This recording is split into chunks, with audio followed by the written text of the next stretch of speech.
A few hours before Duke's NCAA tournament run begins in Columbia, South Carolina, Bill Pell sits in his living room and reminisces about his final year teaching at Spartanburg Day School, a tiny private school located about 100 miles from the arena where the Duke Blue Devils will play later tonight. Before retiring last spring, the 79-year-old taught a daily creative writing class, a year-long elective for kids interested in developing the craft. Fewer than 10 students signed up for the course. One of them was 17-year-old Zion Williamson. "I hope he won't mind me saying this, but he's a hell of a poet," says Pell, smiling coyly as he adjusts his glasses. The kid can write. Pell lives on a quiet country road in Spartanburg, in an airy, sun-filled house built in the 1800s. Before moving here several decades ago, he worked as an editor for the Modern Language Association in New York City. At Spartanburg Day, he wanted to create a space for his students to express their feelings through writing. "All teenagers are very emotional," he says with a chuckle.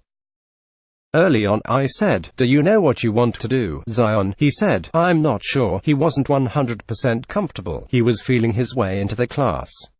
While Pell usually let his students spend the period writing, he sometimes shared readings with them at the beginning of the hour so they could learn by example, works by Shakespeare, Dylan Thomas and Billy Collins. At first, Williamson tried his hand at short stories, but he wasn't entirely satisfied with the results. Then he started writing poems. "He'd give them to me. He was very cautious," Pell says. "I began making suggestions. Then all he did was write poems. And the deeper we got into the year, the more complicated and sophisticated they became. They were remarkable." Pell laughs. "I said, 'Zion, you're going to be as good a writer as you're a basketball player if you follow through on this.'" While the students occasionally shared their writing for critiques, Williamson didn't love reading his work out loud in front of the class. He was shy about that, Pell says, quickly adding, he wasn't the only one. The retired teacher declines to elaborate on the content of Williamson's poetry, aside from praising its structure and skill. But he saved one piece of writing that he feels comfortable sharing because it was read aloud at a school event. He opens a folder sitting on his lap and pulls out a sheet of paper. "I was wondering how best I could communicate to you the kind of person he is," Pell says. At the end of the school year, some of the senior athletes wrote letters to the teachers. A bit shyly, Pell hands over Williamson's note, which was addressed to him. The writing, clear and artful, conveys a level of earnestness that echoes Pell's description of his former students' poetry. At the beginning, Williamson thanks his teacher for pushing him to grow outside of basketball. "As my high school journey ends, I wish you could go with me," he wrote. "Instead, I will take the lessons you have taught me and apply them to my next chapter." Pell slips the letter back into his folder gingerly, as if it were made of glass. "See what I mean about the sensitivity," he says.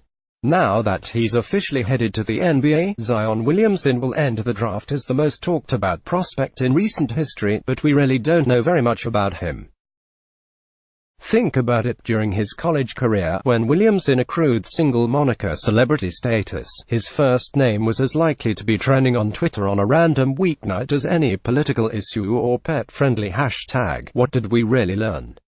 We know he likes anime, because his mother revealed as much in a sideline interview. Bloggers were thrilled.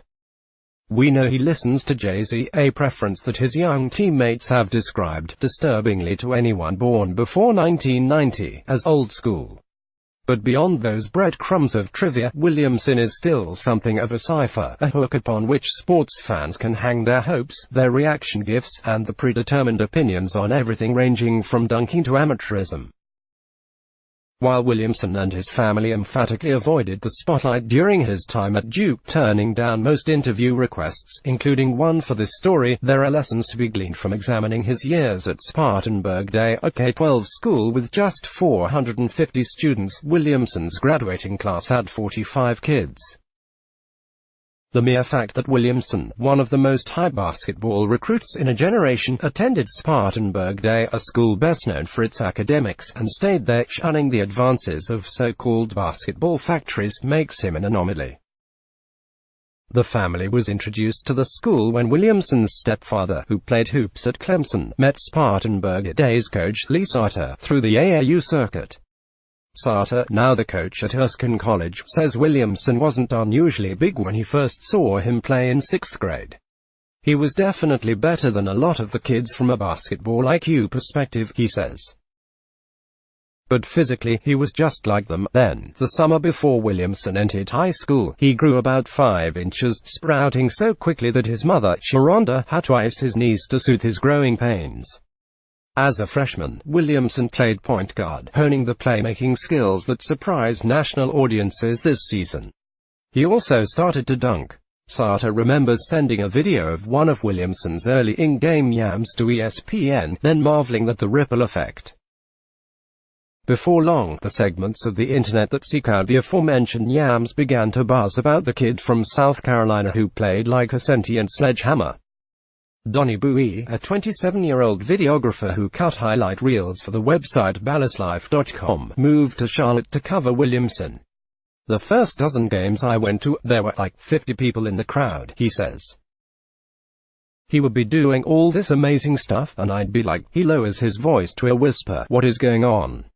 Why do people not show up to see this kid?" By the middle of Williamson's junior year, after he scored 53 in the Chick-fil-A Classic in Columbia against top prospect Jalek Felton, the 6'7", 230-pound teenager was a media sensation. That January, Drake posted a photograph of himself wearing a Spartanburg Day jersey. Williamson's Instagram following exploded. Yet even as the high school student's profile took off, his life in Spartanburg remained grounded. Sarter credits this dichotomy to the influence of Williamson's family. Sharonda, who coached him in middle school, was a calming force, and the intimacy of his school environment. "I think it was an atmosphere where Zion could grow and be himself and just be a high school student," he says. On the court, Williamson was eager to entertain with 360-degree dunks and tomahawk jams. Off the court, Sarter remembers a teenager who mostly wanted to blend in with his friends. He was playing in front of thousands, but if he had to walk out in front of 30 people, he didn't like that, he says. He recalls an instance when a college coach visited before a game. Williamson was sitting with his teammates in the stands. When Sarter motioned him over to speak with the coach, Williamson exited the arena, walked outside and came in through a side door so he wouldn't attract extra attention. When Williamson chose Duke, shocking locals who thought he'd end up at nearby Clemson, he joined one of the most star-studded recruiting classes in history. Some questioned whether Duke's freshmen could suppress their egos. Williamson, for his part, quickly developed a reputation as an unselfish player, a characteristic, says Bowie, that dates back to his high school days. Even when Williamson played alongside kids who weren't destined for Division I schools, it was always him wanting to get his teammates involved, Bowie says. Sarter agrees. Sometimes you'd have to tell him, you just need to take over the game. While Williamson's unusual high school resume molded him in unexpected ways, it also made him a mystery in scouting circles. Because he played for a tiny school against other tiny schools, and missed some of the national showcases at which top prospects compete, his early tape occasionally evokes Gulliver stomping among the Lilliputians. As a result, critics questioned whether the sports center favorite, a raw shooter, could dominate tougher competition. Coming out of high school, the forward wasn't universally regarded as a future NBA star, in part because some saw him as little more than a dunker, the sort of human highlight reel condescendingly referred to as a mixtape player. This dynamic produced a paradox. The buzziest prospect in years was, in hindsight, underrated. Coach Mike Krzyzewski, quick to praise Williamson's passing and ball handling, says the public was so focused on the young player's high notes that everyone underestimated his range. People say, well, I didn't know he could do that, he says. You were only looking at one thing. Williamson spent his childhood in Florence, South Carolina, but his years in Spartanburg left an indelible image on the former textile town. Years from now, if the likely know. One pick achieves the level of NBA superstardom augured by his current trajectory, it's easy to imagine tourists stopping to take pictures of the landmarks that defined Williamson's high school years. There's Wofford College, the first school to offer him a scholarship. It's also where the Carolina Panthers train. A couple of summers ago, several NFL players paused their workouts to gawk at Williamson as he practiced in the gym. There's the Beacon Drive-In, the diner where he celebrated with his teammates after winning the state championship. And the Spartanburg Day School, a red brick building with an immaculate lawn that sits on a few acres just outside of town. 2019 NBA Draft J ready for Zion Williamson, Ja Morant and more. Latest NBA mock draft top 100 draft rankings. Draft assets for every team. Rankings by Stats and Scouting. The morning before Duke takes on North Dakota State in the opening round of the tournament, Spartanburg Day holds a pep rally to celebrate its famous alumnus. Students of all ages pour into the gym, where Williamson's most dazzling dunks play on a projector. The elementary schoolers won't stop squealing as a miniature marching band plays. A kid wearing a mascot costume that looks like a fuzzy eagle with wings and a tail, a mythical creature known as a griffin, shimmies across the auditorium. Sitting inside the gym, with its 1,000-person capacity, it's hard to imagine the larger-than-life Williamson rumbling down the court. Some of his old teammates are scattered in the bleachers. A slender senior named Pell, who hopes to study medicine at Yale, was on the varsity squad with Williamson last year. He's really nice, Pell says. Sometimes, he adds, people ask him for his former classmate's number. I don't have it. Pell misses playing with Williamson. He would usually get double or triple teamed and still score. It made things a lot easier for other people, he says with a laugh. Once the drumming subsides, a kid wearing a Christian Laettner jersey passes the microphone to the head of the school, Rachel Deems. When one Griffin is doing something special out of the ordinary, we celebrate him, she says as a couple of cheerleaders raise posters with Go Zion scribbled on the front in a bubbly font. We're here to celebrate the success of the Griffin, who is fairly well known around the country. After the pep rally, Deems sits in her office and reflects on the deluge of attention that flooded the school when Williamson was a student. This fall, during one of our opening basketball games, I sat down, and I had this moment of realization, she says. It was the first time I sat at a basketball game in 4 years. A faraway look crosses her face. I think by his sophomore year, we knew that it was getting bigger than any of us could imagine. There's a goodness about him that I think people want to celebrate. It's not unusual, of course, for an athlete's old teachers and coaches to shower him or her with praise. They know they're being treated as character witnesses in the court of public opinion. But when the adults who crossed paths with Williamson share their memories of him, it's striking how rarely they lean on the usual athlete as a young prodigy tropes. When I showed up at the gym, he was already there, instead telling stories that paint a picture of an active, growing mind. Deems remembers him as a student who was passionate about history and wanted to join the school's delegation to the capital for a government immersion program, a logistical challenge, she recalls, because he couldn't go anywhere at the time without being interrupted. Recently, she says, Williamson was excited to tell her about a photo essay he worked on in college documenting his own grueling schedule. There are some things you can shape and do for a child, she says.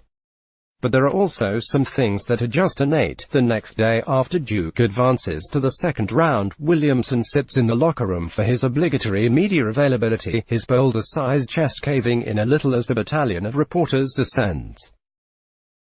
As cameras and tape recorders are thrust in front of his face, he patiently answers a question about dunking on Taco Fall, the 7-6 star of Duke's next opponent, UCF. A few minutes later, he answers it again. When he is asked how it feels to play so close to his old high school and how his years there shaped him, he pauses to gather his thoughts. I think it helped with my personality, he says. It helped me bond with kids I probably wouldn't have bonded with if I didn't go to that school. It helped me become a more social person. Krzyzewski, who first visited Spartanburg Day when Williamson was a sophomore, says the teen star faced pressure to leave and play for more competitive prep schools. But I think it was unbelievably important for him as a person to stay in that environment, he says, among students who treated him like a regular human being. Today, he continues, Williamson is not only the most unique athlete he's ever coached, but also possesses a rare emotional intellect. There are sunshine people and cloudy people, Krzyzewski says. He smiles slightly, perhaps amused by his own poetic assessment, a deviation from his typically matter-of-fact tone. He's brilliant sunshine.